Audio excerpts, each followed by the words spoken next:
পৌরসভার উদ্যোগে পৌর ডিউস নকআউট ক্রিকেট টুর্নামেন্ট 2025 চূড়ান্ত পর্যায়ে খেলাটি অনুষ্ঠিত হয় দুবরাজপুর পৌর ক্রীড়াঙ্গনে।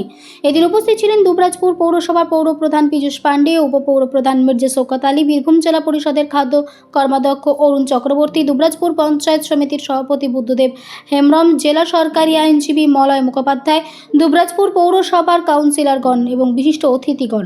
তারা খেলাধুলার প্রাসঙ্গিকতা নিয়ে বক্তব্য রাখেন। দুবরাজপুর পৌরসভার উদ্যোগে এই খেলা শুরু হয়। মোট 26টি দল অংশগ্রহণ করে। চূড়ান্ত পর্যায়ে খেলার মুখোমুখি হয় নাইকপাড়া স্পোর্টিং ক্লাব এবং এঞ্জেল স্পোর্টিং ক্লাব। টসে জিতে এঞ্জেলস ক্লাব ব্যাটিংয়ের সিদ্ধান্ত নেয়। নির্ধারিত 20 ওভারে 190 রান করে। জবাবে 20 ওভারে 7 উইকেটে হারিয়ে নাইকপাড়া স্পোর্টিং ক্লাব 149 রান তোলে। উইনার্স টিমের ক্যাপ্টেনের হাতে 20,000 টাকা চেক ও ট্রফি ও রানার্স আপ দলের হাতে 15,000 টাকা চেক ও ট্রফি তুলে দেন উপস্থিত অতিথিবৃন্দ।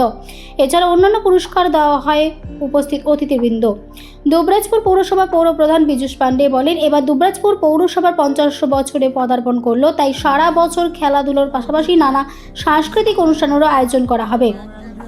বীরভূমের দুবরাজপুর থেকে সন্তোষ পাল ও সফিউল আলমের রিপোর্ট, স্মাইল ইন্ডিয়া নিউজ। যেমন 26টি ক্রিকেটের টুর্নামেন্ট শুরু হয়েছিল, বাকি খেলাগুলি সুন্দরভাবে শেষ হয়েছে। আজকেরও চূড়ান্ত খেলাটিও